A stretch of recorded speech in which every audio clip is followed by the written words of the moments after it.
Oh, back when we could go outside. Yeah, it looks nice out there. Yeah. It's nice now, but it's super hot. Anyway, you ready? I'm ready. Let's do this.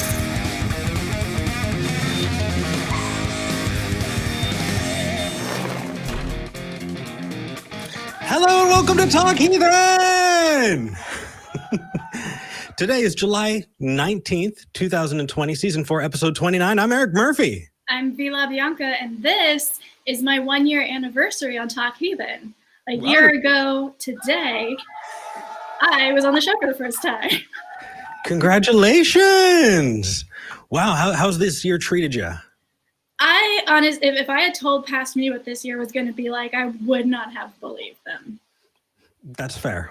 That's fair. Even with COVID aside, it has been an amazing year as far as the channel and the growth of everything that you and I have put out, both with the show and kind of on our own too. So I'm really glad that you're here. We have a couple of announcements, and we actually have a really big announcement today. Yeah.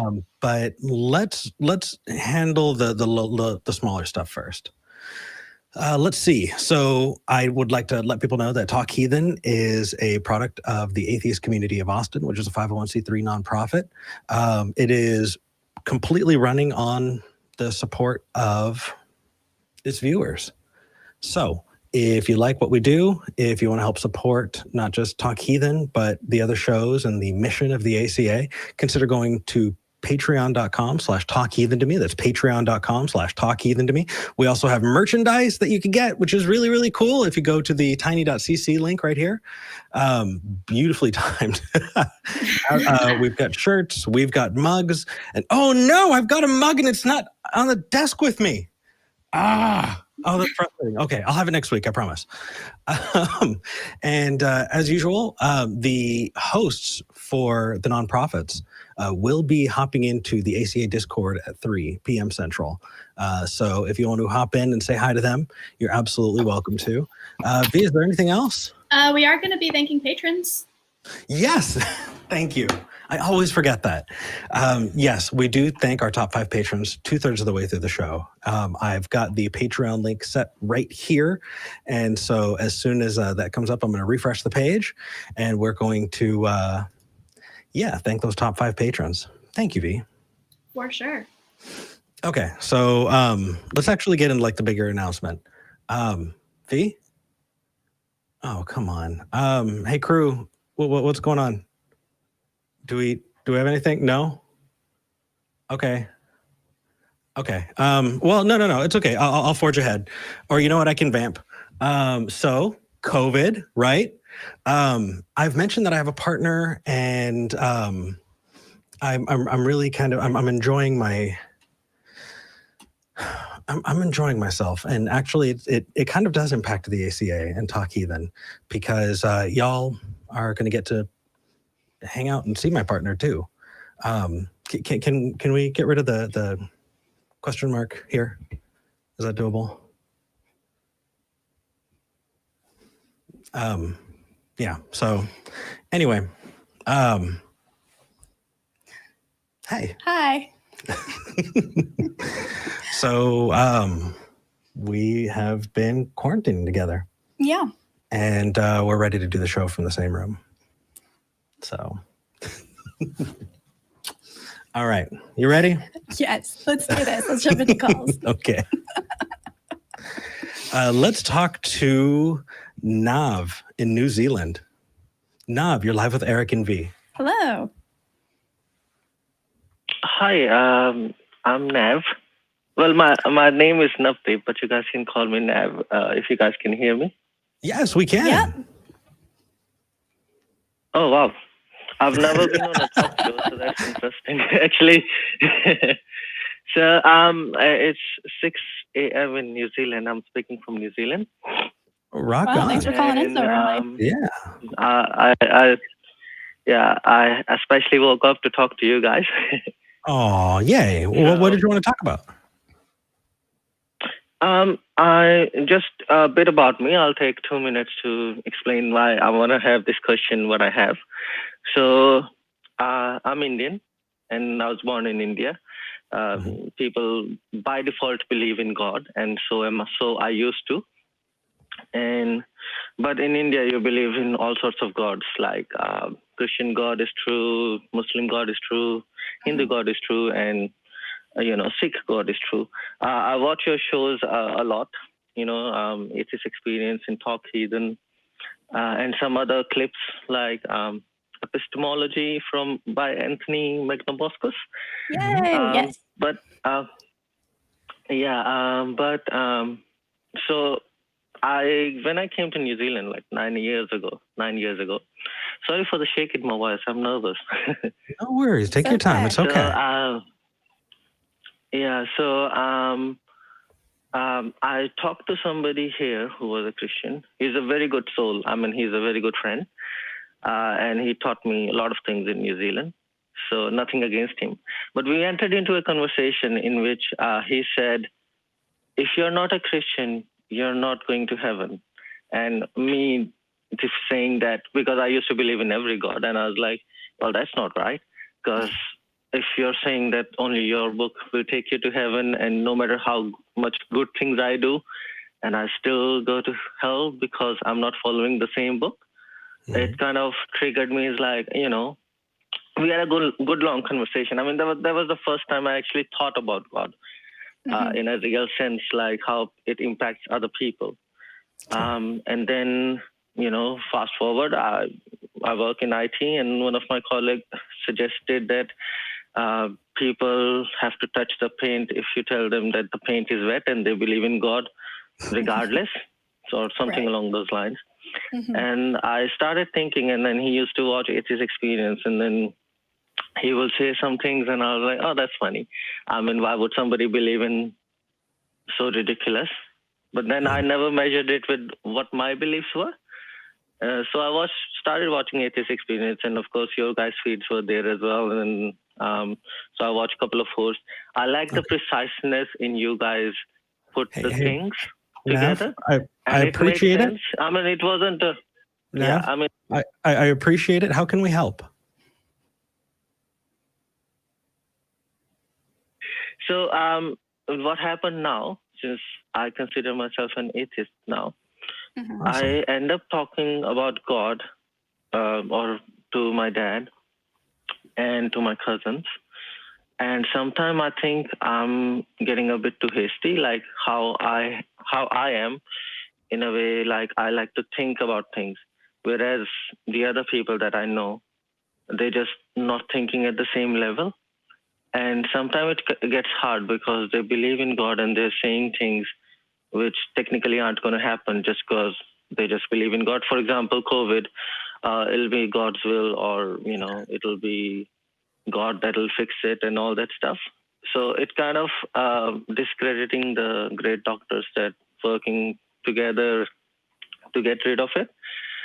I don't know. You guys were Christians, I presume. Yes. And I don't know how you guys talk to your family. Oh, yes. How do we talk to our family as atheists when they are Christian? Oh, okay. Okay, that is a good question. I'm glad we got there. And man, it takes time. Sorry to No, that's okay. That is okay. Yeah. So I know that it's not going to be super, super helpful, but it completely varies based on your relationships with those people.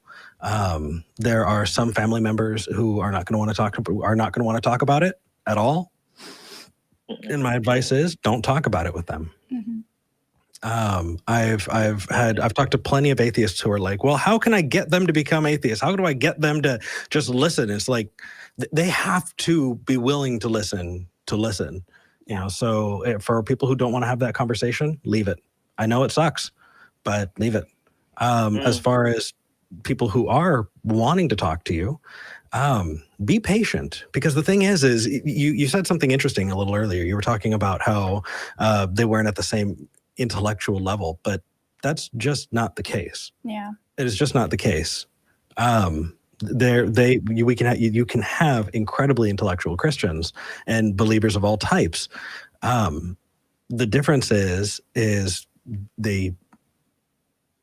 may not have thought critically or looked critically at their religious beliefs or, applied skepticism in the same way that we have. And so when we are applying that skepticism, that's how we're getting there. It's not because that we're at a higher intellectual level. It's because we're just applying skepticism in a place that they haven't. And so starting there, realizing, hey, you know what? Let's give you the tools so that you can get there. That is going to be the most effective way generally. What do you think, V? Yeah, I think that if you're watching Anthony Magnavasco's stuff, if you're talking about street epistemology and studying how to have those conversations, it's a great first step. And definitely that is modeling a positive conversation that can hopefully open up both people's minds and facilitate greater understanding. I would kind of echo what Eric says about making sure that you're only talking to people who want to be talked to, and also that you are only talking to people you want to talk to, right? Because that goes both ways. So in the same way, we would advise against approaching someone who clearly doesn't want to have this conversation with you and kind of pushing that on them. I would also encourage you to put up a little bit of a boundary between you and maybe some theist family members or friends who are maybe pushing you into conversations you're not comfortable with. So even though it is very important, it is an important conversation. It's one we should always be having if we can, if we're safe, if we feel up to it. That doesn't mean that it is more important than making boundaries, respecting other people's autonomy and consent, right? So as long as you're doing that, as long as you're clearly communicating with your family, here's what I'm comfortable talking about, here's what I'm not, I say go for it. And just be open-minded, and they will follow suit, hopefully. Yeah, be that example. So hopefully that helps, Nav. Nav? Hello? Oh, sounds like he has dropped out, but that is just fine. Oh, okay. So we have quite a few calls actually that we need to get to. I see a few theists. We are limited when it comes to theist calls to who calls in. Right. So if you are a religious caller and you want to talk to us, you can call 512-991-9242. And we also have a link. So if you are international, you can go to tiny.cc/callth. It's free too. So yes, no excuses. Absolutely. You ready to dive into the next call? Yes. Cool. I want to talk to Hadi. Yay, Hadi's back. It's been a lot of fun talking to Hadi. Let's grab them. Hadi, you're live with Eric and V. How are you doing? Hey guys, how's it going? Going good. Really How are good. It's a good day. It is. It's beautiful out here in North Carolina today. I don't know how it is in Texas. you? Hot. Beautiful and hot. Yeah. Very nice. So, Vi, it's good to see you back on the show again. It's been a few weeks. Yeah, it's been a little bit. I was on with Shannon, and then you were on with Zod. Zod. So it's been a couple weeks. How have you been? I heard you guys had a good conversation last week. I think so. Yeah. I'm looking forward to continuing it. Yeah, what can I help you with?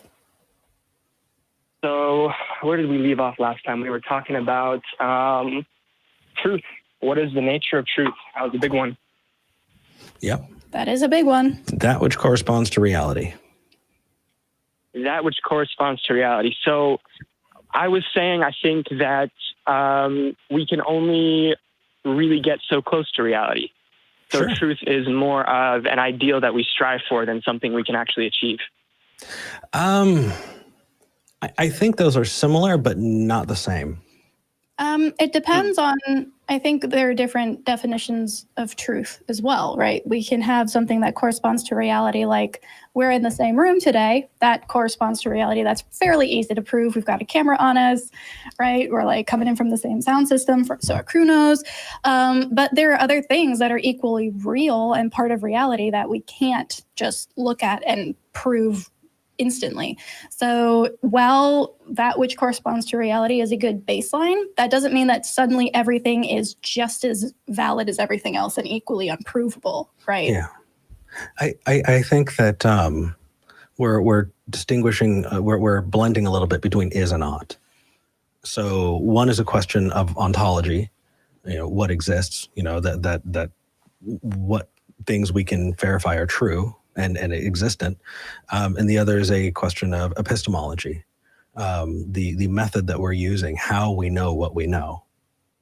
And so when you're talking about striving towards knowing as many true things as few false things, that's a more epistemic question versus what is true, what is real. The answer that I gave is a little more ontological. It's more, that which corresponds to reality. I think they're both, they both work, but they're just not answering the same question.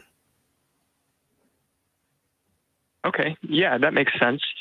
So then I guess if we were to put it in those terms, that religion provides an ontological answer where you don't feel that the epistemology of religion is good enough to provide that answer.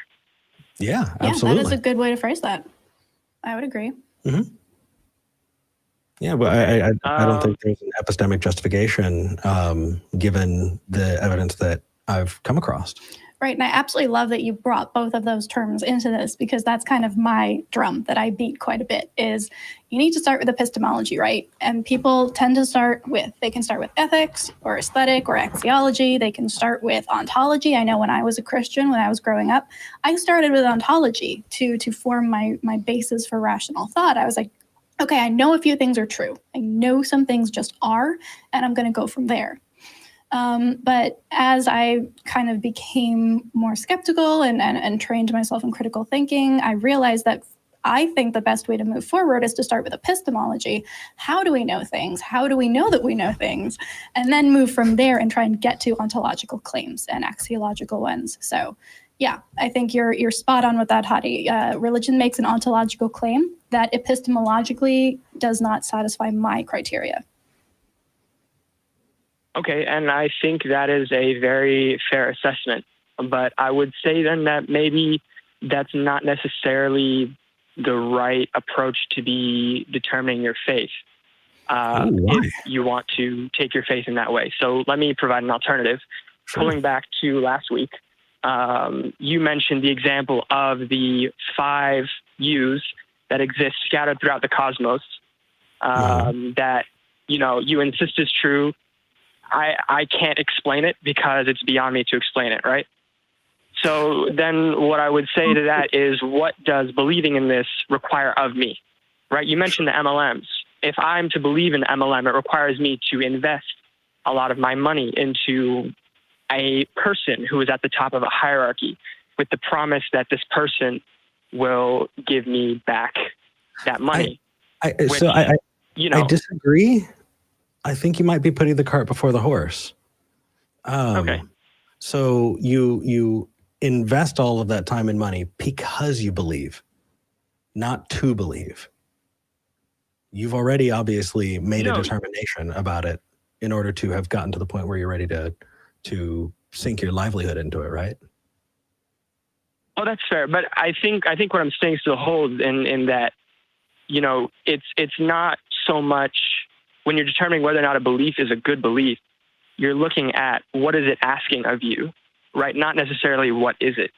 Because when we talk about, like, for instance, we talk about science, we talked about the grass last time. When it comes to the deep physical properties of grass, I'm not going on to these scientific papers. I'm not replicating these studies. I'm not investing in the billion-dollar lab equipment that it takes to prove to myself, to my own satisfaction, that what these guys are saying is true. No, I look around and I say, well, they have a record of, producing things that I agree with, and they are not asking me to do anything that I'm not comfortable with or that I feel is immoral. So this is something that I can live with. Right. But I see where you're going with that. And to an extent, I agree. I do want to tweak this a little bit to see if we can find common ground here. So instead of saying whether or not the belief is true and caring about whether it's true, instead, I would say that look at because you only have a limited amount of time and resources in your day, right? So you can't investigate everything to its fullest satisfaction to prove without a doubt every single claim. So you have to choose which ones you look at more closely. And you're saying based on what that claim, that claim impacts your life and what it's asking of you, that will determine whether or not you look more deeply into it to determine whether or not it's true, correct? Yes. Okay, yeah, because I agree with you. I don't think it has any bearing on whether or not it's actually true, but I do think that claims that would require more of you or make grand statements about something important like an afterlife or a soul or the existence of a God, for example, do warrant that extra step of really drilling down and looking at it and not just taking it at face value in the same way we would say that the grass is green. Sure, we'll take that. That's not going to impact our life at all. I can speak, at least for the two of us, we were taught you're in the world, but you're not of the world. There was a big ask for us in our religious backgrounds it was no small thing. It was to remove yourself from society in a very deep and meaningful way, and to limit your behavior to a very, very closely monitored set of actions. And so it definitely was a big ask. Well, I'm sorry that you guys experienced that. That wasn't really, my experience. I'm not sad about it. That's okay. It got me here, and it got me where we get to talk to you. So that's a pretty damn good result. So are you saying then, Hadi, that the way you view religion does not impact your life significantly enough that you would need to go look for these claims that they are true or not? No, I would say that the way I view religion, it impacts my life positively enough that I don't really feel compelled to investigate the truth claims. So that is actually pragmatic. That's the pragmatic view. Yeah. So if it is beneficial to believe a thing, even if it's not true, would you still hold that it's true? Depends on how beneficial, right? It depends on how the not trueness of it would, echo out. What are the ramifications of it being not true? And this is exactly, I think we found exactly the split between where we're coming from, because I don't think, and I don't think you do either, think that beneficiality or a lack of it has any bearing on the truth of it and whether or not we should treat it as true. It's it's useful to be able to weigh the pros and cons, and it's always, coincidentally really nice when the true things are also the things that are beneficial. But when that overlap happens, that is coincidence. It's not a cause and effect situation. Yeah. So I can give an example. Let's say you have a friend who you just found out is diagnosed with terminal cancer. They've got a week to live. You could decide to tell them that they have a week to live, but what's it going to do? They can't fix it, right? It would cause a lot of stress, but I would argue that we don't have the right to make that decision. Just because pragmatically, that may seem like the best course of action so that they can continue to live a life as long as they can without all of the stress and anxiety, but it also takes away their autonomy. And I think that in a lot of situations like that, you do have removing people's autonomy. In the case of religion, you're removing people's ability to, I don't just want to assume, and we've had a lot of callers call in who say, well, if it's beneficial, if it helps people's lives and they feel better, then what's wrong with them just believing? Well, the wrong thing is we're assuming that they don't have the ability to move on from there. It's this assumption that they just can't mentally grasp or get there. And I think that ultimately we shouldn't do it. We should give people the benefit of the doubt and give them the best evidence and the best tools available so that they can make an informed decision, no matter which way that goes. I would say that is by far the preferable method. Well, I definitely see what you're saying. But I think that the analogy of the terminal cancer patient is not really a very good one. You could argue that telling that terminal cancer patient would be, would cause them a lot of stress and pain. But on the flip side, it would also give them the time that they need to put their affairs in order, say goodbye to everybody, and, you know, generally close out their life in a way that they find satisfactory, which I would argue is much more valuable. Agreed. You know, and anything else. Well, I totally agree with you, and I'm happy to if you've got a different example. What I would say the rub there is you could argue pragmatically the other way around. It's now just up to our opinions at that point about what's more useful, and it just doesn't feel good. Can I ask a Doesn't sit question, well. Hadi? Yeah. So I'm curious, if we were to, for the sake of this conversation, grant that something being beneficial to you warrants belief in that thing, how then do we weigh the negative consequence of people having beliefs?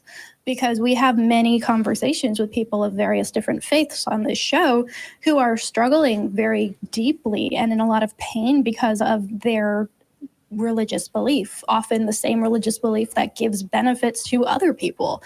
So, well, how are you weighing, yes, this religion is true because it benefits me, against this religion has harmed other people who thought it was true? Can it be true for you and because it's beneficial, and not true for the people for whom it is not beneficial? Well, I'm going to be honest with you, Vi. That's something that I personally struggle with a lot. And that's because I am bisexual as well as Muslim, which, you know, it's caused me some level of introspection on my faith. I'm not going to lie. Yeah. And, you know, when I look at the history, when I look at not just the faith, but when I look at faith communities, what I see is that tolerance and intolerance come with times of strife and times of ease, right? When you're in a pressured, difficult situation, you tend to become more hateful, you tend to become more rejecting of others, and you tend to push maybe interpretations of a faith that are a little bit less kind. And when you're in times of ease, the reverse is true, right?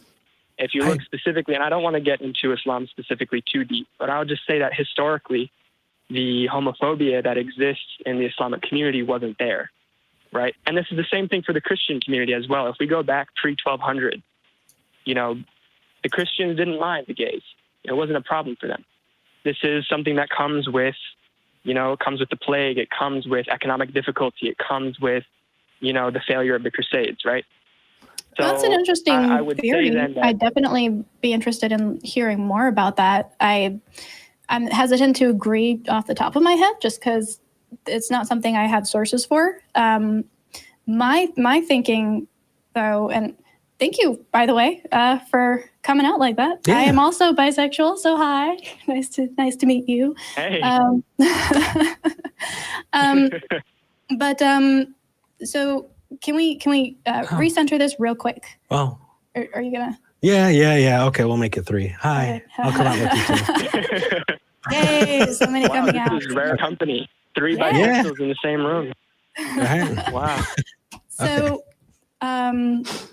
my next question then, and perhaps this is where we can jump into our next conversation next time, is: does something have to be true to be beneficial? Right? Are those two things inextricably intertwined? Can you say this religion is beneficial to me? What does it give me? And list the things that this religion gives to you personally, without also tacking on the trueness of that thing. Because to me, it would seem like if we can separate those two, then we can have a whole bunch of different conversations, and suddenly we're not kind of stuck in this, but is it not true for the people for whom it's not beneficial? If it's just not a matter of it being true, if it is just we're looking at the pragmatic, the nature of belief itself, then we can say for some people it's useful, and let's, you know, unpack why. And then for some people it's not useful, but it doesn't necessarily link to its truth value.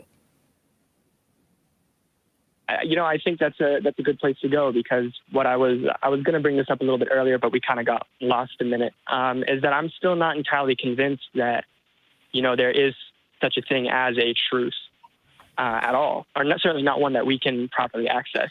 So I think that's a really good direction to take it to the next call. You know what? Actually, the next caller has that question exactly. So that's going to be a perfect tie-in. Oh, perfect. Great.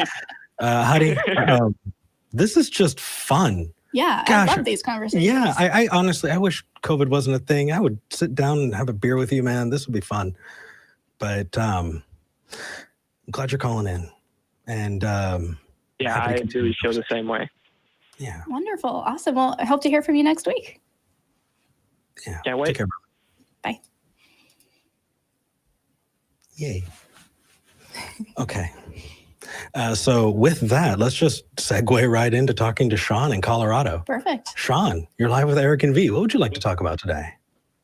Well, I was actually, it was hilarious. I was listening to you guys' the conversation, like, are you guys kidding me? Like, this is like what I'm about to say directly links into this. But yeah, so I saw you on the Genetically Modified Skeptics live stream, and I'll just start by saying I have a lot of respect for that dude because he actually looks for, information, understanding, and comprehension. And what I was going to bring up is the reality of the inherent importance of subjectivity within itself, because we exist subjectively, if that's a word.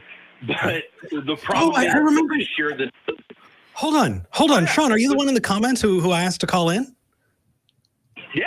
What's that? Sorry. Okay, cool. So, okay. I'm really happy about this. Thank you. And by the way, I love Drew too. Yeah, Drew's awesome. Yeah, he's like a brother. I really care about the guy. But anyway, please go on. So what I was talking about in the live chat is kind of pretty much that we exist subjectively. You know what I mean? Like this, we're born into a subjective experience that gives us capacity to think, to analyze, to observe. And through this subjective capacity, we've gained access to stuff like science and mathematics and conversations and understanding, and most importantly, consciousness itself. But the problem is, and I think that this has been something that has been completely overlooked, is that we have used this subjective experience that we are just born into as a validation of the objectivity of the universe divorced from our subjectivity. So in simpler terms, I would say that I think that there's been a problem where people just take their consciousness as an inherent reality of seeing or analyzing the truth. And the problem is that we don't know objectivity exists because of the fact the only reason we even have the conception of objectivity is due to the subjectivity of our experience. Without our experience, objectivity wouldn't even, without our experience, the very concept of objectivity wouldn't even be able to exist for our own capacity. So my position is just simply, and then I'll let you guys, say what you want, and then we can go from there. But is that I think that we have to inherently comprehend the importance of our existence, even in the capacity to do science, because if it wasn't for the universe, the makeup of the universe, how it's constructed, we wouldn't exist. So I think it's hard to claim or say that the universe would exist without our subjective experience when our only experience of literally everything is based upon a subjective capacity. Well, so let me challenge that this way. I'm assuming that you have known people who have died. The universe hasn't stopped existing when any of them passed. And I don't think you or I are special enough that it would end when we pass. And so while we don't have that experience, we do have the experience of this reality continuing to exist as people stop existing. Yeah, I would 1000% agree, but still people passing in my continuization is still a subjective experience that I am taking and then realizing or abstracting as an objective reality. So if I see someone die or I know someone who's died and say, well, the universe keeps on existing. And I'm not saying that you're wrong by any capacity, but what I'm trying to do is illustrate the inherent importance of understanding where our subjectivity really comes into play, because we are using that subjective experience of someone else dying as a representation of the objectivity of our comprehension. Right. Are you moving us into the direction of solipsism here? Because it sounds like solipsism to me. Are you brain in a vat guy, or where does this end? Where do we end up? Okay. So I guess I would just simply say that, and this is for me, in order to truly value the complexity of science, from my perception, we also have to value the very existence of our comprehension. We have to understand it and seek that understanding, because the fact that we're consciousness, the fact that words exist to communicate thoughts and experiences, is a level of complexity that I think science has entirely missed in a lot of functional capacities due to. Wait, you think science doesn't Wait, I'm confused, because to an extent I agree, but it sounds like you're trying to convince us of our subjective experience and that the brain is doing cool shit. We agree with that. We also, I would say that we both agree that in a sense, we cannot go beyond our subjective experience. Yeah. We can do the best we can, but you're a theist, right? So how are you using this? I'm assuming that you're going to bring this around to a God somehow. It feels like if you were being intellectually honest, it would be the opposite, right? That you would say, well, because we can't prove objectivity or see outside of our subjective experience, we can't prove that a God exists in any real sense. And so I'm an agnostic. I'm an atheist, right? How are you using this? Okay, so I would say that, and thank you for re-solidifying my point. It's kind of going off there on the rails a little bit, but my point would be faith inherently, that there is, even in science and scientists, that there is an inherent need, a requirement for faith in and of itself. Because we might have different definitions of faith. So let's make sure we're clear on our definitions, so we're not talking past each other. Okay. What do you mean when you say faith? Can you prove that anything exists beyond your subjective experience? Can you prove that? Hold on.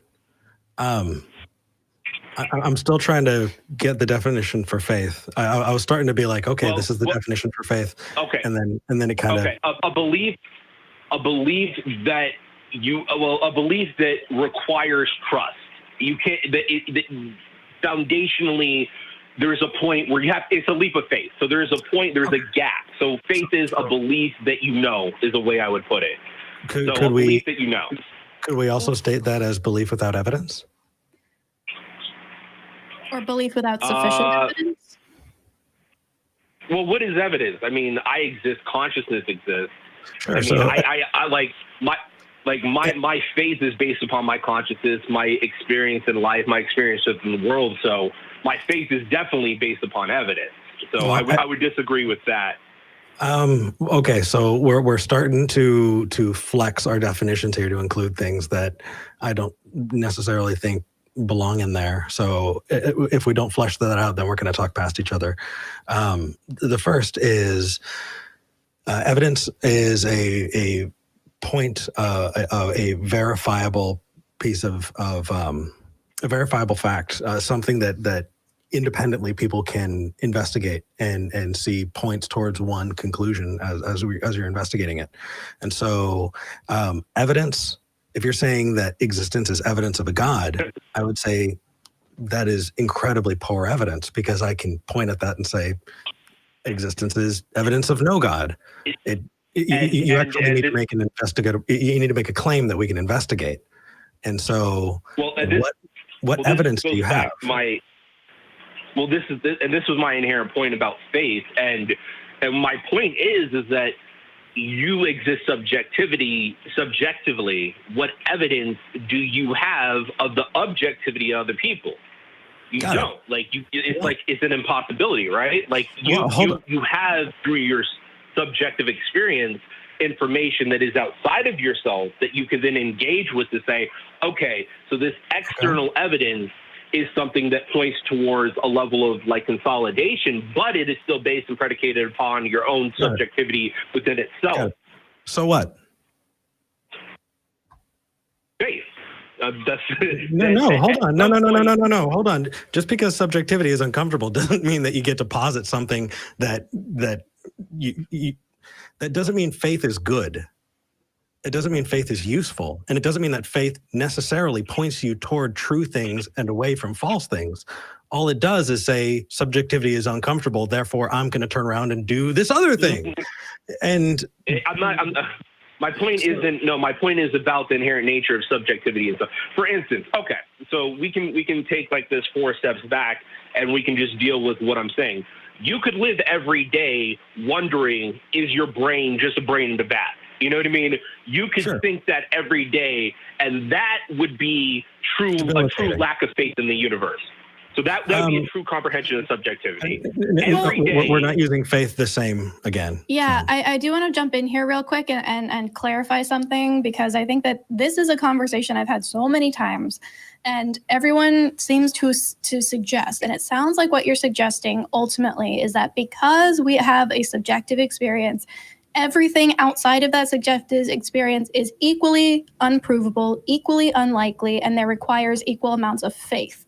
And that's simply not accurate. That's not how it works. So you can't say that it is equally likely that I am holding a red cup in my hand right now and that a God exists. Because one, even though it's still a subjective experience, is a lot easier for other people to agree on than... See, like, okay, it's verified. It's not a 50-50 yes or no either way with everything. That's not how the universe functions. And you can independently verify those things. Just because we can't objectively know with a capital T for capital T truth, at that point, you're defining objectivity in a way that that word becomes absolutely useless. Absolutely useless, because what is objective if it outside of our experience? I mean, let me give you a definition for objective. For me, I would say that we can talk about something that is definitionally true. We can talk about unmarried bachelors. We can talk about round circles. We can talk about, things that are true and objectively true because we are defining them that way, right? True, so we can have access to those. But your comprehension of objectivity is created through your consciousness and your experience. My point is that faith, in one capacity or another, you believe other people exist. I believe other people exist. Okay? No. So hold on. Do you think I have no evidence for the existence of other people? Beyond your subjectivity, no. Who cares? Not. Hold on. Okay, so hold on. The response that beyond your subjectivity, what does that mean? Do you have access beyond your subjectivity, Shawn? No. And that's my inherent point. My inherent point is I have to, at some point, I either lose my mind and say, I don't know if I'm real, I don't know if anybody else is real, and just live in that space for my entire existence, or at some point I have to say that I will interact with the world in a level of trust, that I believe this to be true. Do I have any evidence, objective evidence, that other people exist? No, I'll never have that. But I believe it to be true. So you're throwing the baby out with the bathwater there. Yeah. What you do is you assign degrees of confidence to your understanding of the things around you based upon the evidence. And depending on the size of the claim, you need to have a sufficient amount of evidence to follow that. No, not at all. Otherwise, what's the difference between reaching in your pantry for a box of cereal or reaching under the sink to get a bottle of bleach, when it comes time to have breakfast? Right. It's not an on or off switch. It's not subjective, objective. It's not unprovable, totally 100% proven. It is, it's like a turn dial, right? It's like you're finding the right level. So it goes from 1 to 100, let's say, instead of on and off, yes or no. I'm not arguing that objectivity does not exist. What I'm arguing for is that our subjectivity is what defines our comprehension of objectivity, or even more importantly, our consciousness that is just given to us. We are given consciousness. Now you can argue. Hold on. Well, that's a claim that who gave it? Sneaky snuck in there. Yeah, we don't agree with you on that at all. And also, I know I absolutely. And also, we totally understand your claim. We're saying, here is our reason for rejecting your claim. Right. We don't think that you don't think objectivity exists. You think that it's not attainable 100% from a subjective standpoint. I agree, but I'm approaching it less of I can't 100% objectively prove everything, therefore nothing is possible or it's easy to, nothing is able to be proven at all. I'm saying it's a degrees thing. I can be 5% sure that something is real. I can be 75% sure something is real. That's how I operate. That's my methodology. And I found that works really well. That's what science is about, is about getting us up higher to that degree of confidence, right? And so I guess my question for you is, why are we having this conversation? How is this proving God to us? Are you going to say that because everybody is subjectively experiencing the world, your subjective experience of the world with God in it is no better than my subjective experience of the world without God in it? Is that where we're going? To a degree that, like, we have to take, the only point I'm trying to make is that we have to take our own subjectivity into account when we evaluate anything. And again, we do. That's what science is for. Science is for that purpose. We understand that one person subjectively is going to experience things in a certain way. And so the best way to determine is that thing real objectively is to get as many people as possible to replicate that thing as accurately as possible to get us to that higher degree of confidence. You're saying science doesn't do this. This is what science is. This is the purpose of it. No, I'm saying that inherently using your subjective experience to prove the unquestionable reality of the objectivity of the universe is kind of insane. Who's doing that? Nobody is doing that. You just strawmanned us, dude. Yeah, we're not doing that. You're not doing that. Who in this conversation has made that claim? And if that's the case, then subjectivity should play a large portion in our comprehension of the universe. So for my end point, or the point that I would conclude on, would be that the subjectivity of my experience within the universe could very well be inherent to the universe itself. Because of the fact that the universe exists through my capacity and subjective capacity to experience it, there could be a very high likelihood that the subjectivity that I am experiencing within the universe, and including my consciousness, has an inherent connection and divinity within the universe itself, because of the fact the only way I can understand anything is through my subjective experience. And as such, it might mean that subjectivity has a higher functionality within the universe itself than just an observational capacity. Okay. It looks like you got... I honestly, like, I feel like we shifted gear into, like, hyperdrive there for a second. That was a little bit of a gish gallop, Shawn, just a tad.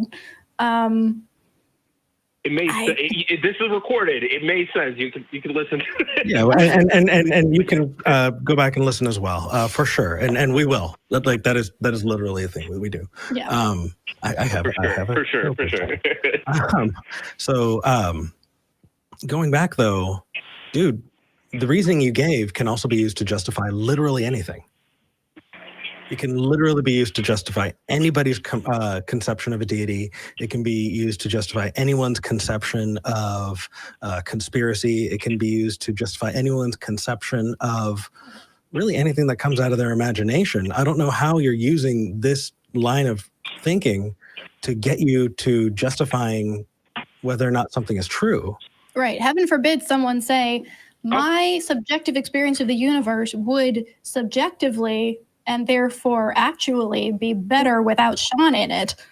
Therefore, I'm going to go to Shawn's house, right? Like you wouldn't want that to happen. So how do we build a world where everyone's subjective experience can rest on a shared understanding of reality to the best of our ability, right? That's what we care about. I don't really care about the more like, I don't know, like maybe if we got super high and we were having this conversation, I'd feel differently about it. But practically on a everyday level, this doesn't really help me with anything apart from Shawn has cool ideas sometimes that still need some evidence to back them up.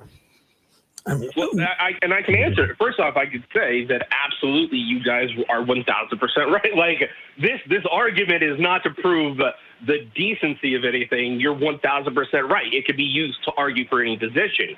I would use this argument in tandem with actually the philosophy of Jesus to say that the pinnacle of value within the universe is the capacity to recognize another person's subjective experience as if it was your own objective experience. Because what we do verse is experience that? I think that is going to need to be something that I listen back to and unpack, because I don't think I'm going to be able to give you a sufficient response to that. For sure. Although I do think that you paid us a compliment, so I'm going to say thank you. No, definitely. I mean, you guys were hitting the point. So, like, in this capacity, I was making the argument, not necessarily trying to, prove a grander scheme. But yeah, at the end of the day, I think that the true reality is, and the final conclusion would be, to value the subjectivity of every individual, to understand that we all experience this world and this universe, and to understand that, to care for each and every one as if it was ourselves. So yeah, I entirely agreed. We don't need God for that. And ultimately, dude, I would love to see evidence toward the claim. Because there are people in the live chat who are just like, Tukokwe, this is Tukokwe. Well, you use faith too. It's you too. So it's your very fluffy chinchilla. Yeah, it's your dad's being a lifelong smoker and then catching you smoking as a teenager and being like, you shouldn't do that, it's gonna kill you, and you being like, Dad, you can't tell me that, you smoke too. Well, no, that actually doesn't have anything to do with the validity of the claim that was made. Right. I think we're running into the same conversation we had with Hadi before, which is we can say that we value every person's subjective experience, but valuing something doesn't by necessity make something equally true. I can value your subjective experience and say, Shawn has his own experience of the world. He is, he deserves to be heard. He deserves a voice. We are going to listen to him. But at the same time, I don't have to then agree with you that your subjective experience is accurate. Yeah. That's where I wouldn't say that, but what is more true? But what is more true than your own subjective experience? The only thing I'm saying is take that 2 steps further and understand your subjective experience is true. You know that for a fact. The thing that is more true than my subjective experience is the subjective experience of multiple people that corroborate my subjective experience. But your subjective experience is still the thing that you use to interpret multiple people having accurate. And trust me, I'm not a dogmatist. I think religion has failed in numerous capacities. I think it has limited the minds of so many people. I think it's been an inherent damage. I think they took the message of Jesus and just destroyed it. I mean, trust me, I am not a fan of organized religion or just a blind adherence to anything. My only position would just generally be to question and have an open perception with what you deal with, I guess. Well, Shawn, let's actually leave it on that, because I know we have a bunch of other callers, but I do want to say, as a theist, as somebody who is on the other side of this argument from us, I have actually seen outside of this that you do support atheist content creators. You actually do want to see the discourse elevated. And from our side of it, we do too. And so I'm glad that we continue to do that. And cheers, man. Thank you. Cheers. Have a good one. You Huh. Ooh, went on a trip there. We did. Ended up in a vet. Yeah. I want to talk to Russell. Awesome. Russell in Georgia. You're live with Eric and V. Can you hear us? Russell in Georgia. You're live with Eric and V. Going once. All right, I'm going to pop you back in the queue. We'll see if our call screeners can... You only get to go once here. There is no twice. Oh, okay, fine. I'll bring him back. Hold on. No, that's fair. Russell going twice. Are you there? 3 times? All right. Okay. Now I gave you a fair shake. All right. I think Link is interesting. Sure. Let's talk to Link. All right. Link in Washington. You're live with Eric and V. What would you like to talk about? Hi. Hi. Sorry, I'm kind of nervous. So I'm a theist, Cool. and I think that my epistemology is not congruent with itself right now.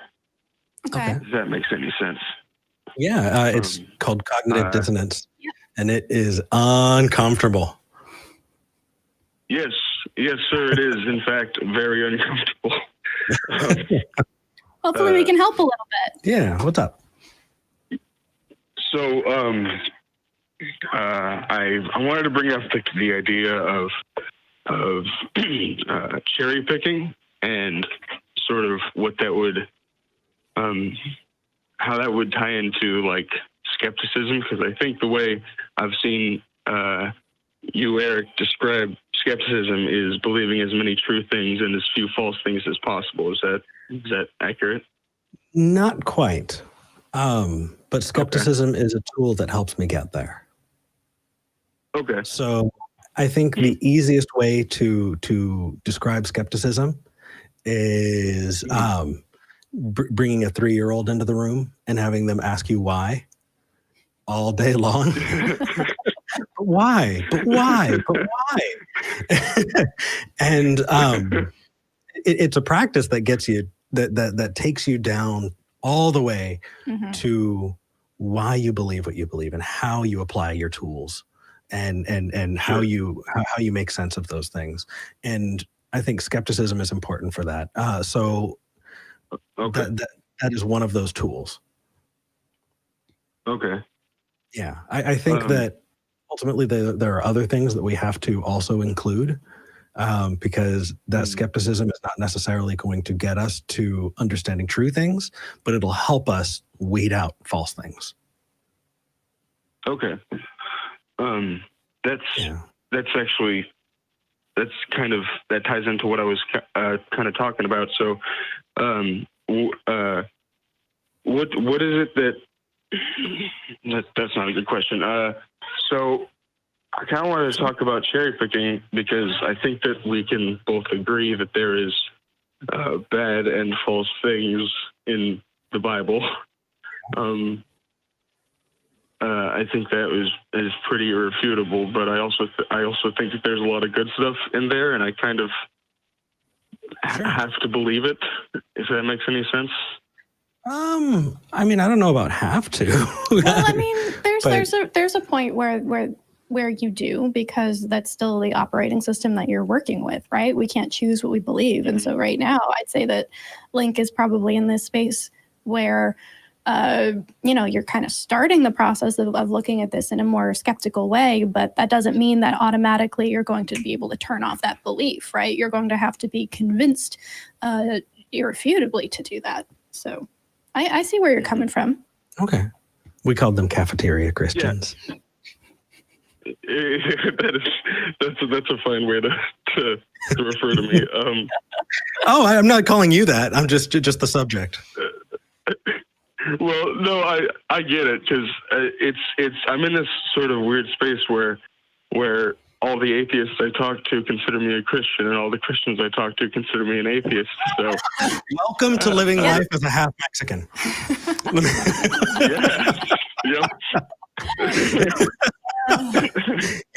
Yeah. So it bites. It bites. My church had kind of written me off long before I had realized it myself. That is a common experience that we all share. You're not alone, brother. Yeah. Thank you. But yeah, it's just I consider myself a skeptic in like every other thing, but I can't hear right now. So I kind of want to find out why and where my epistemology. Can I swear here? Go for it. Fuck yes. Fuck yeah. I kind of want to figure out why my epistemology is all irreversibly fuckface. Well, the good thing is it's not irreversible, and the other thing is you have the power to add and grow and change, and so those are all fantastic things. It may be, I know at least for me, until I had new tools to start using, I didn't have a different way to investigate the world. Mm-hmm. And so that worldview, that Christian worldview, at least in my experience, was justified because I didn't have any other way of approaching it. And so as you're watching these shows, hopefully they're helping kind of give you different ways to approach understanding the world around you. And as that happens, embrace that uncomfortability, man. Embrace it. That's what Eureka feels like. Some people might think it feels like you're jumping up and down excited. For me, it feels like a knot in the pit of my stomach. And it bites. But that pain signals growth. Mm-hmm. So it's okay. Yeah. Take your time. You don't need to know everything right now. You don't have to solve all the problems right now either. Okay. Can you give me an example of how you're using this epistemology for your faith that you aren't in other areas of your life? So I know that you're saying that it feels like you're being inconsistent in your epistemology. Can you give me an example of what that looks like? Can you contrast how you approach reading the Bible or talking about your faith? And then how you would approach, say, talking to somebody about a topic that is completely unrelated? Okay, so that's a good question. I think maybe an example would be if I'm like reading the Bible, it's more that I'm like reading in between the lines so much that I forget to read the lines themselves. Oh, I like that phrase. That's good. Yeah, I like that a lot. And whereas like if I'm really big into economics, so if like I'm reading economics, I'll take the argument on its front and try to discern whether or not I think that would be a good fiscal game plan for the country. But if I'm reading about scripture, I'm just like, oh, this is this guy's interpretation, and either it's God breathed or not, and the likelihood of it being God breathed seems kind of slim. So it just seems to be like 1,000 different interpretations coming at me at once. That's because there are. That's not something that you're imagining. That is actually what's happening. So, Just coming from the other end, I thought that because I had people who would write me off and they go, Eric, you just haven't read the Bible. Well, I read passages out of the Bible all growing up. And I was like, okay, I'm going to read the Bible. And so I said, okay, I read the Bible. Well, which Bible did you read? Well, I read King James. Well, King James doesn't count. You need to read NIV. Well, crap. So I read NIV, by the way, there is not enough different between those books to be acceptable, in my opinion. I should have looked up the Spark Notes on the differences between them. But NIV, and then no, you need to read ESV. Mm-hmm. It was brutal. Yeah. And I think that you're spot on. And that was a really good example. So thank you for laying that out. And that's exactly what I've experienced as well. On the one hand, so for my experience, I went to a Christian university and I pursued a journalism degree. Okay. And so in my journalism classes, they were talking about, hey, here's how you look for evidence in a particular story, right? Here's the reliability of eyewitness testimony. Here's how to determine bias. Here's the importance of primary documents. Like all of these really valuable research techniques that they were telling me was the right way to do research and to investigate and to answer questions. And then they required me to take, theology classes, Bible classes, all of this. So I took this body of knowledge that I was learning and I packed it up in my backpack and I brought it over into my theology class and started asking the same questions, and everyone was very confused. They're like, why are you asking me this? This isn't okay. You can't ask these questions. So this is a very crucial point in the process of evaluating this. And I'm not going to say that I know exactly where you're going to go from here, but this is a common theme between the three of us, right? We've all hit that spot, and now you have too. Yeah. And I'm going to echo Eric here. What you need to do is embrace that and find the places that make you uncomfortable and try and determine why. Because the second that you determine why they make you uncomfortable, they stop being uncomfortable. The discomfort comes from not knowing why. So if you can say, I'm feeling uncomfortable about this one topic or this one epistemological method, why? Delve into that for however long you need to. Once you understand why it makes you uncomfortable, it's going to stop making you uncomfortable. Not necessarily true. No? Nope. Example, you could go to a theme park and you know that you're afraid of roller coasters, and the entire time you're standing in line, you know exactly why you're going to be upset. It doesn't take it away necessarily, but it does help. Well, counter to the counter.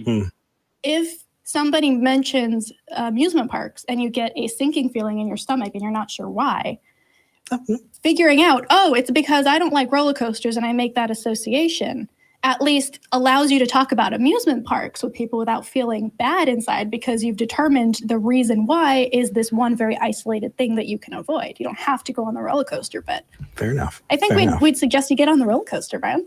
Yeah. It's a good ride. It's fun. And it is not a lonely one.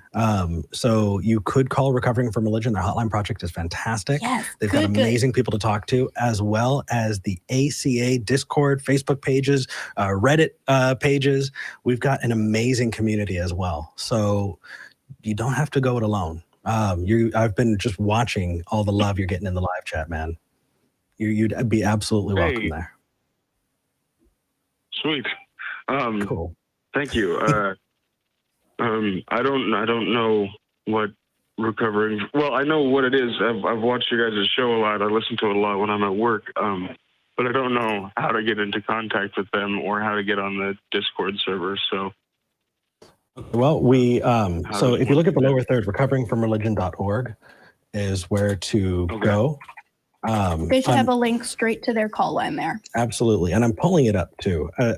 Let's see. The hotline project is 184 I doubt it. So that's 1-844-368-2848. 1-844-364. 844-368-2848. 368-2848. Okay. Talk Heathen sent you. Yeah. And the invite to the ACA Discord is tiny.cc/ACA Discord. So type that in. That's also in the lower third. And you should be able to jump in there and talk with a bunch of people who have had exactly the same kind of experience that you're going through right now.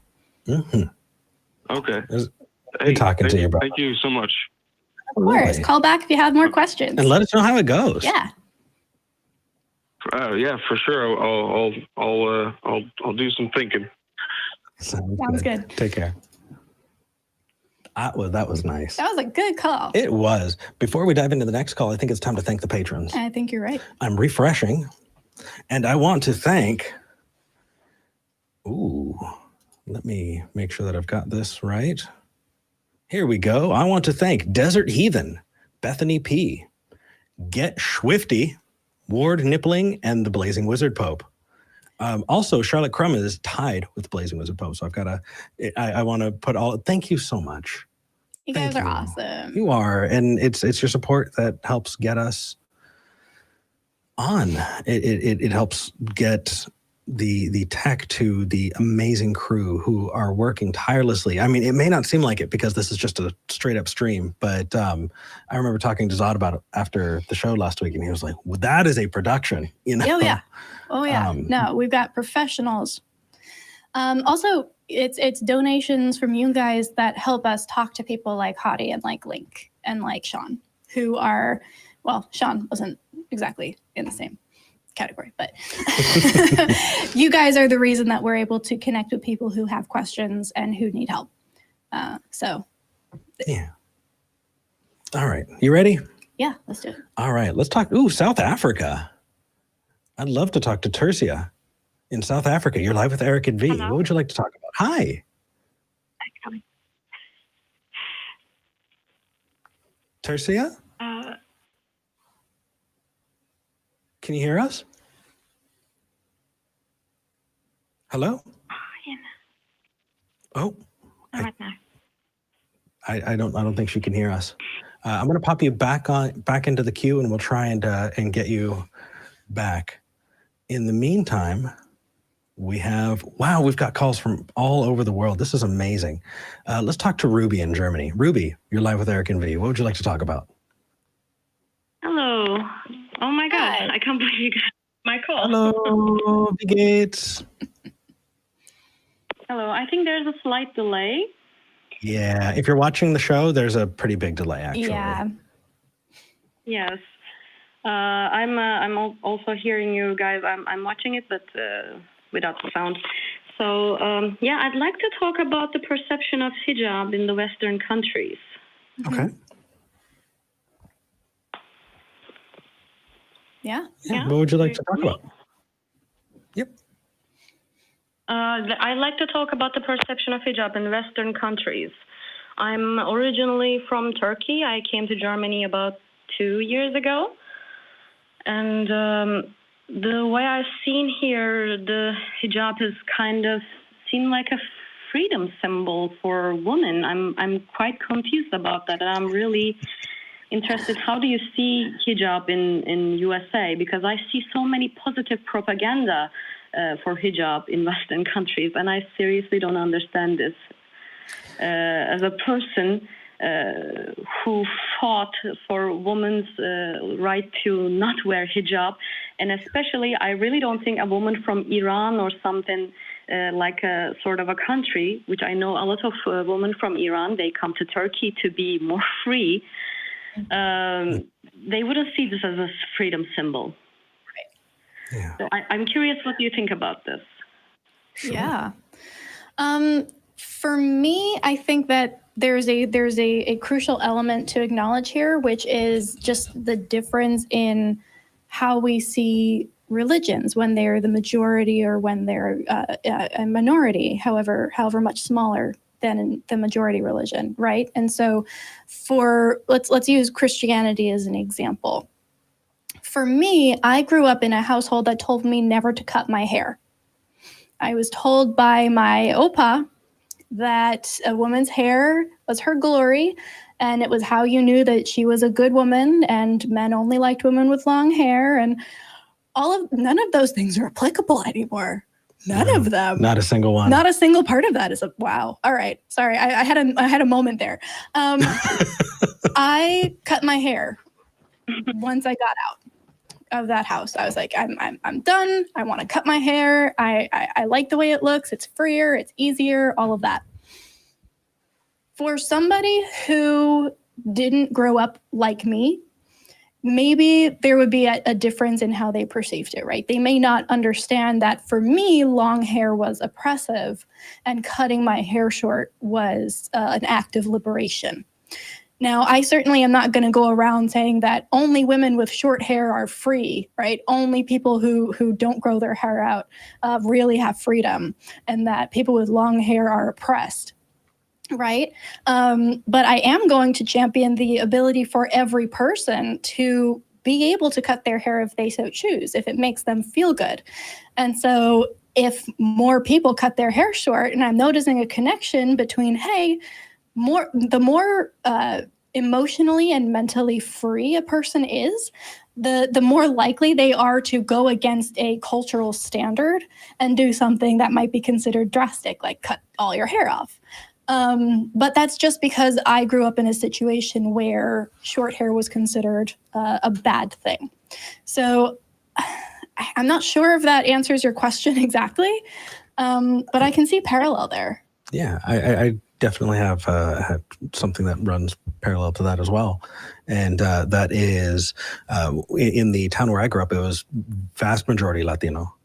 And you had a lot of kids whose parents, it was an agricultural community, and you had a lot of kids whose parents were either just immigrated or were actually migrant who would come in and work the fields when it was time. And these kids would go to my high school. And a lot of these kids, it's tough. It's really tough when your parents say you can't speak Spanish in our household because you need to learn to speak English. And so they wind up losing their language and can no longer communicate with their parents. You have a lot of kids who, so in my situation, I just wanted to feel like I was connecting to a heritage that I didn't have a lot of connection to. And you have a lot of parents who would push for integration to the point where there was a pushback against the culture you came from. And I know that that's true for a lot of cultures. And so what you wind up having is a lot of second and third generation kids growing up very, very patriotic and very much embracing the symbols of the culture that their heritage comes from. And it's just, it's kind of wanting to take. I'm sorry? That is literally how Turkish people who were born here, like the second generation Turkish people in Germany, are like this. They're extremely patriotic. They're more religious than the Turkey. It's it's connecting with your culture. And if you don't have that experience to tie to it, obviously it's not going to, especially in the face of bigotry. In the face of bigotry, I never wanted to embrace my Latino heritage as much as when I got beat up by a neo-Nazi. Like, I was like, fuck you, I'm getting way into this. And so when, in the face of a lot of anti-Muslim bigotry, which is different than, I'm drawing a line, we can talk about the nuances later. If you hate somebody because they're wearing a hijab, they're more likely to wear that damn hijab.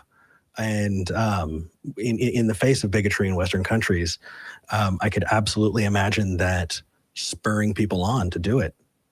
It just means a totally different thing to them. Yeah, most likely. I understand that point. I really see hijab as like some sort of a not freedom symbol. I'm sorry, I can't remember the word right now. But for me, it's totally a suppressive thing.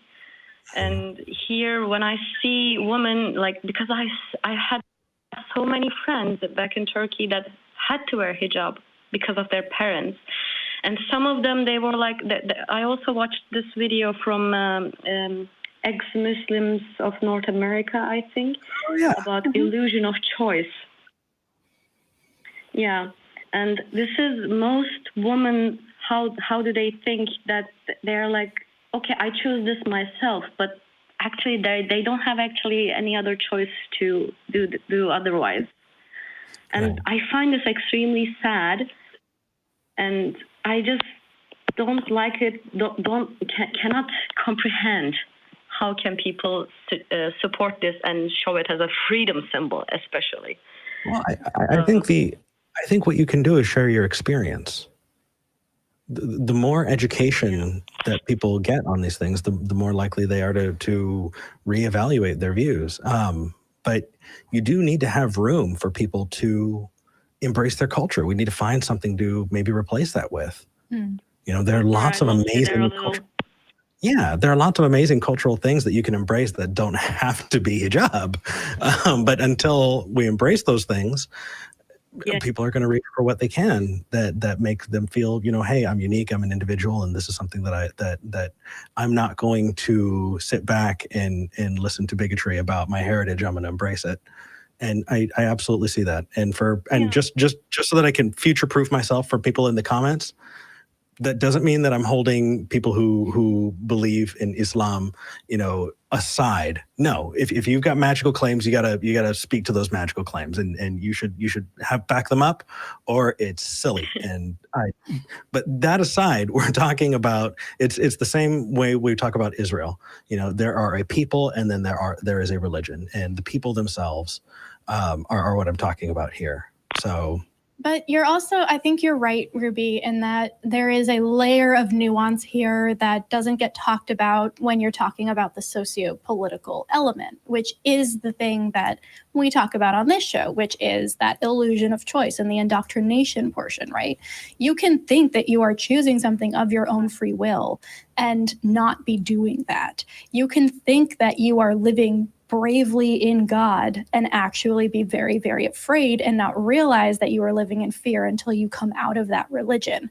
So there is also that element to take into consideration, which I think you've done very nicely in describing, which is, yes, we can talk about the cultural implications of it, but there's also this other conversation to be had, which is you might think that this person is freely choosing this, but if her community is going to kick her out for not choosing this, or if she thinks that God will be mad at her for not choosing this, then it's not really a free choice or a liberated thing at all. Yeah, unfortunately, that's true. Like, just about, like, I am an atheist for a very, very long time. My parents are atheists, although my family is quite religious. But in Turkey, like early 2000s, about like, I think 2008 or 2010 is about like when I realized I'm an atheist. We would keep it hush-hush, so we wouldn't, excommunicated from our friends, from our like relatives, and I can understand that totally. So yeah, I mean, I just think that I didn't see this topic talked about in this program. I've been following you guys for a year, and I just wanted to shed a light on it a little, because I think this should be talked about. It's an incredibly important topic, and I'm really glad that you called about it. Yeah. Thank you. Yeah, thanks for taking my call. Of course. Thank you so much for calling, Ruby. Take care.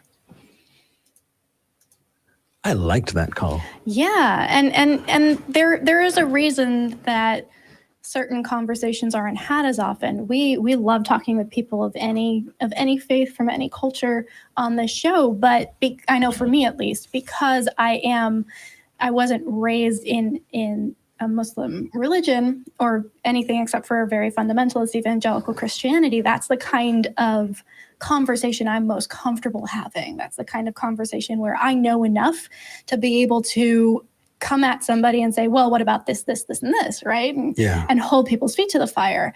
And I'm happy to learn, and I love learning, but if I didn't have that experience with Heritage, I wouldn't have been able to dive into that. But I'm glad I could, because that is, everybody I talk to has kind of propped that up as a thing that they've seen. I know it's anecdotal, but it's funny in my life. I've seen that experience a lot. Also, follow Ruby's example. If there is something that we don't talk about enough on the show, or something that you want to see talked about, call in, talk to us about it. We're here, we're open. Let's talk to Michael in San Diego. Michael, you're live with Eric and V. What would you like to talk about today? Michael in San Diego. You're live with Eric as a host. Welcome, host. Oh, got it. It looks like we lost our connection to call-in studio. Show recording is on. Dual channel. That's a bummer. Okay, well, we'll see if we can get that back. In the meantime, we get to vamp. So, in the meantime, please call us quickly. Yeah, I'm just watching the live chat, and people are shipping us, and it's really fun. Oh gosh.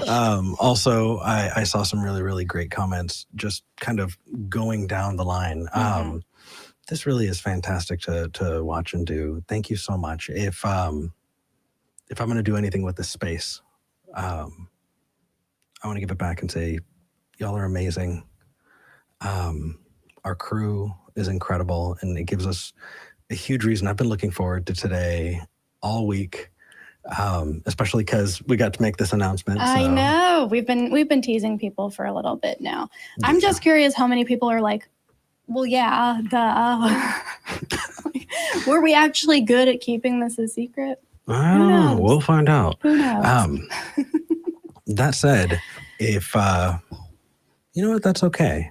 I'd actually love to talk to people one-on-one. How would you like to go to the Discord?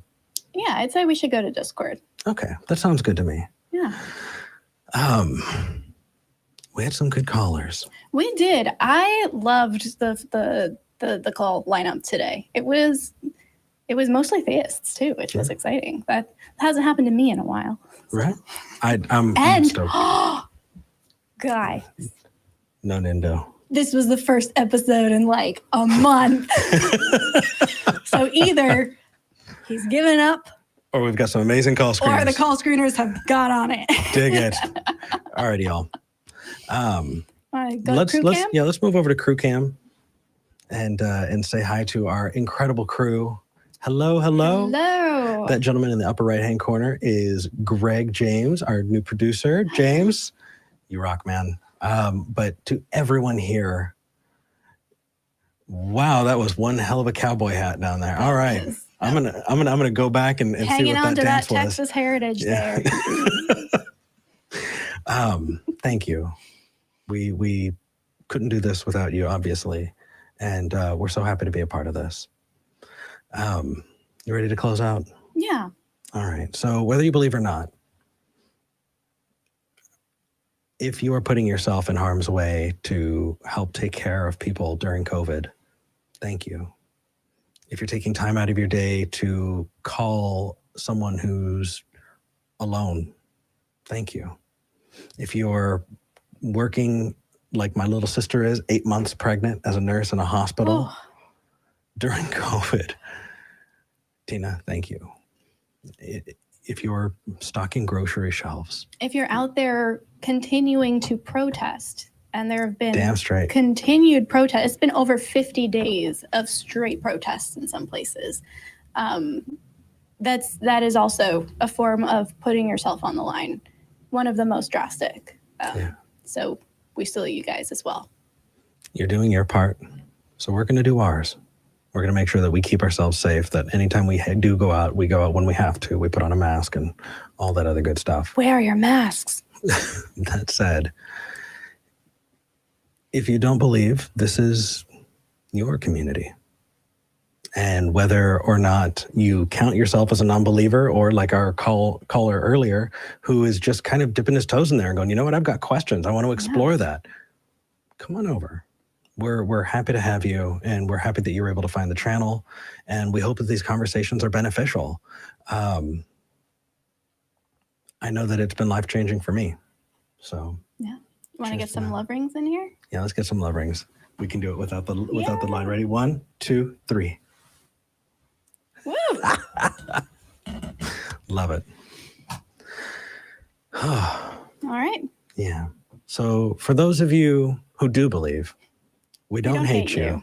We just think you're wrong. See you next week. Let's go over to the Discord.